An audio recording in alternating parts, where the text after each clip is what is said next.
See, when you speak after such stalwarts like Satyanarayan and then Dr. Sudhir Krishnan, you face the syndrome of the seventh husband of Elizabeth Taylor.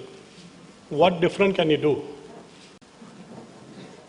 So, I don't know, the presentation I made yesterday night would have actually reflection of what everybody has already spoken. Just to give a quick introduction of ABM, we are into e-government business, exclusively e-government business for last 14 years, still profitable and growing. We have been declared as top 10 emerging IT companies in India by NASSCOM, company that can make very big ranking by Economic Times, leaders of tomorrow recognition by DataQuest. And most of the projects awarded and recognized by, done by us are recognized by central and state government, IT industry, credible international magazines, and eminent personalities. And just to set a tone so that you can listen to me a little more seriously. The citizen's perspective of e-government, as we have experienced in the last 12 years, it is about electronic services delivery, and services are meaningful only if they are time-bound. And time-bound services can be given only by blending administrative reforms and ICT. So this is the mantra which we have been following, we have understood in last several years of doing business. What I will do in my presentation is I'll spend 2 slides on different projects which we are doing, then 1 slide on the learning that we have from these projects which we have done. The idea of explaining the project is to let you know that apart from very big projects that we normally talk about, there are several smaller islands of excellence which when put together, or when I have spoken by J. Satyanarayan, which when the local goes global, there will be several larger areas of excellence. We have implemented and sustained SAP in Mumbai Municipal Corporation, which has now 7,000 users, 200 locations, and covers 70% of municipal operations.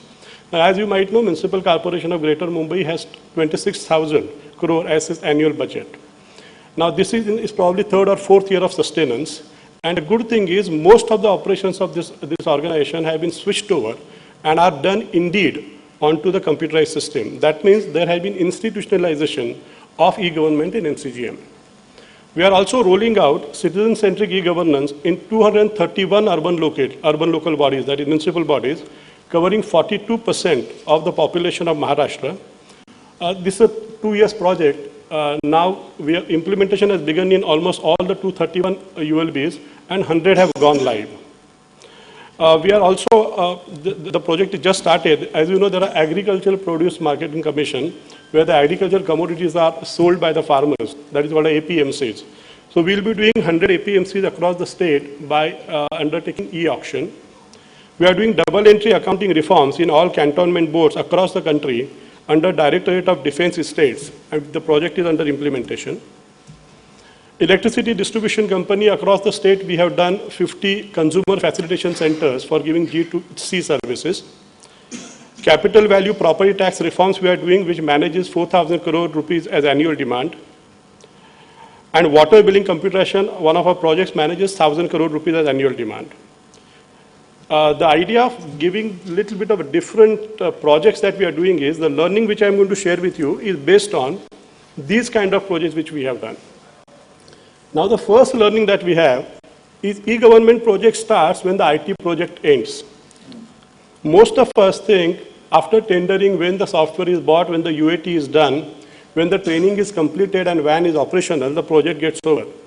My experience is when this is done, the 40% job gets over. Rest of the 60% job, that is the e-government project, starts when the IT project ends. That is where you have the departmental committees inquiring into the procurement. That is when you have the local media making allegations about the champion of the e-government. That is where you have wrongly entered data which produces wrong bills and wrong birth certificates and police cases are registered. Now this is the time when you require a real champion, a real matured ecosystem, and somebody who is willing to bet on the transformational aspect of e-government. We have seen it is the last 60% which has actually sapped most of our energies in all the projects that we have done. But I'm proud to tell you that most of our projects have crossed the threshold of more than 3 to 4 years, and even if somebody wants, they cannot be made reversible. So they have gone into the institutionalization stage, and now nobody has a choice of doing that. But the point is that the e-government starts after the IT project ends. Business process reengineering is an extremely good lip service. It is extremely important thing to be done, and you cannot do electronic duplication of the processes that have been implemented by Britishers during 1947 or prior to that, which were based on distrust and suspicion. So there is a need to re-engineer these processes. But you cannot get into the sole mode. I have seen several extremely sincere, very competent senior officers, champions of e-government, who treat e-government project as an opportunity to change all the processes. It doesn't work like that. You have to be pragmatic. You must understand that things require to change. You cannot change what could not be changed in last 63 years of independence just because you are implementing one e-government project. So when you undertake BPR, you must be pragmatic about it. You must identify which are the BPRs which will work, and most important stakeholder in fixing the BPRs, as per my experience, is the clerk or the talati or the gram sevak who is at the cutting edge and who deals with the citizens. Now, if you take the decision sitting in the ivory tower that this is the re-engineering process which will work in the government, you will be 90% right. But when you include these stakeholders, you will be 100% right, and most importantly, the chances that it will work go from 10% to 100%. Going live is easier than staying live. All of us must be reading in many newspapers a particular project being launched, a particular project being inaugurated. Our experience is, as most of you know, that once you go live, the real challenge, this is actually a corollary of the first statement, that the e-government project starts when IT project ends. It is the other way of saying that. Once you go live, unless you make provision for sustenance of the project, since morning we have heard the serious most concern expressed by every speaker, how do you bring in people to support the initiatives like IT within government? Today the answer is, it is not possible. So I personally feel instead of trying to solve this difficult problem, to take time by the time it percolates to the end and it gives the results which are anticipated. Just because technology moves faster, that does not mean the investment done in the technology would give returns faster than usual. So one needs to look at that while you go live, while you provide for sustenance, you must have tactical solutions also, rather than looking at long-term solution and allowing the local projects to suffer. This has been said too often. Technology is not the focus, good governance is. If governance becomes optional, our bread and butter will go. If governance becomes optional, e-governance has no place. So it's very obvious that e-governance will remain if governance is in place. Now, I'm not only talking about project governance, I'm talking about governance on the whole and governance in general. So in general, if all of us we feel that country doesn't have governance, then I feel the shares of my company should touch rock bottom. So I feel it is not only project governance, but governance as a whole. So you will come to know what is the problem we are trying to solve. So that is the difficulty. Whenever we have expectation from e-government, we must look at e-government as a subset of good governance and not the other way. Ability, now this is a project, the last point is project governance. Ability of project management from customer side is one of the biggest differentiators that I have seen between success and failure.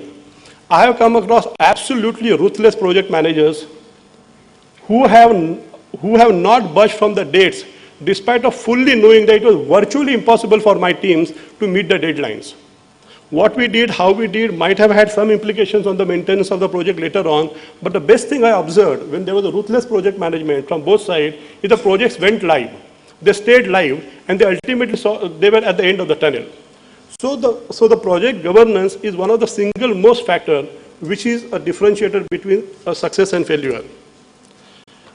Now, having spoken this, these are the aspects which have been spoken in the morning, but I will just touch upon what is the new paradigm. All of us, we know that Barack Obama did a lot of Government 2.0 during his campaigning. He used a lot of social sites during his, that is what we call now as Government 2.0. You don't have to have citizen-centric e-government now. It has been spoken enough. You need to have citizen-driven e-government. You do not want to have now employee-driven e-government. You need to have employee-centric e-government. So the Government 2.0 is an inevitable, as spoken by one of the, probably the UNDP, Ms. Nelson. The African countries have advantage because they have started their e-governance using mobile. The way we started our e-governance without having Y2K problem, they have an advantage of having started e-governance with mobile. So Government 2.0 is something which cannot be ignored while we implement I'll just spend 2 minutes on the next slide explaining what Government 2.0 by definition is. Cloud computing, there has been spoken enough since morning, that helps in better rollout, that helps in focusing onto implementation rather than procurement.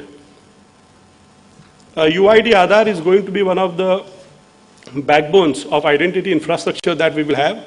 And once we have identity infrastructure in place, the bank account number, the identity, the Aadhaar number, and your mobile number.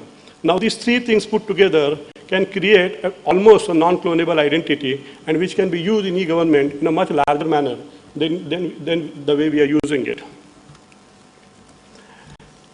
Government 2.0, actually by Gartner's definition, is a use of IT to socialize and commoditize government services and processes and data. Now this itself is a topic of large presentation. The main characteristics, as you can see on the screen, is they are citizen-driven. They are not citizen-centric. They are employee-centric. They are not employee-driven. It keeps evolving. It is transformational. And most importantly, Government 2.0 expects new style of management. Those sitting on the ivory tower have to change the way they think. I have seen so many people, even in our corporate environment, when a junior-most executive makes a suggestion to the senior manager, I have seen the contempt with which that particular suggestion is looked at. It is changed. The way Mr. Satyanarayan said, it is not G2C anymore. It has to be G plus C. Now, the vehicle to achieve G plus C could be Government 2.0. Now, actually, this is the eServices delivery deployment architecture, which this is one of the hard-coded slide in most of the presentation which I do. The only message I would like to give from this slide is, there are many projects which are front-end centric. In the sense, you can take applications with annexures and get an acknowledgement and get a commitment of delivery after some time. But a real e-service delivery will happen when you have this kind of 4 layers. The bottommost layer is a layer the entire geography is suitably networked. Then you have core modules, whichever computation you are doing, whatever e-government you are doing, you have the core modules managing the re-engineered rule of businesses. On the top of that, you have applications managing important services, and then you have the citizen interfaces in the form of CSCs or in the form of citizen facilitation centers, or now the mobiles or iPad, these kind of things. So this is the e-services delivery deployment architecture. Almost taken 13, 14 minutes. Thank you very much. That's all I have to say. Thank you. Good. Thank you, Prakash.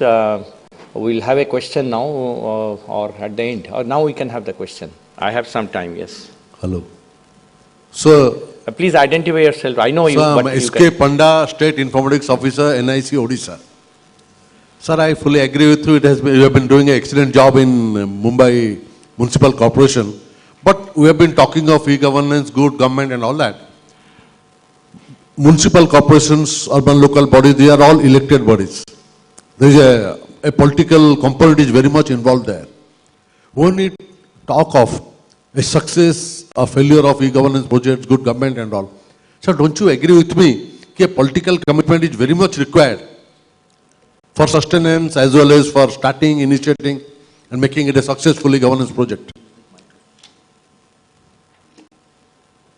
And how to get into that? Brief us, please. So you hit the nail. See, if Ashish Anil gives me 2 minutes to say that you make a presentation on e-government, the only thing I will say is, if there is a top-level political commitment, it is impossible that e-government will not happen. The only issue is that there is a blend. In a very positive sense, there is a give and take between the deliberative wing and the execution wing, the politicians and the bureaucracy, in the positive sense. I have seen those officers who are committed to e-government appropriately using their power to take the support from politicians. Politicians, by and large, I have seen, are not against e-government. Their only worry is, will those guys get jobs or no? But when you convince them that this creates so much of jobs outside government, that it is not going to affect the overall employability of the youth, number one. And number two, I tell them that ask your children, would they like to work for a government office or would they like to work for a BPO company? They will anyway not like to work for a government office. So by and large, if I have to select one factor that will make the e-government successful in India, one factor, it is political will.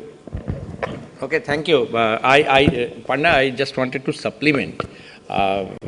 One is that political buy-in for e-government is coming faster rather than bureaucratic buy-in. The reason is very simple. In a lighter vein, if you allow me to say, political people have got only 5 years job, secured job. Bureaucracy is having 33 years secured job. When we are choosing between technologies or various platforms, if that time the assistance of a technocrat is not really taken into consideration, the project will suffer in the long run. No, that is, nobody disputes that. Anyway, No, we that don't want happens to... anyway, so that's a controversial thing. Thank you, sir. I agree with you. Thank you. Thank you for your raising the issue.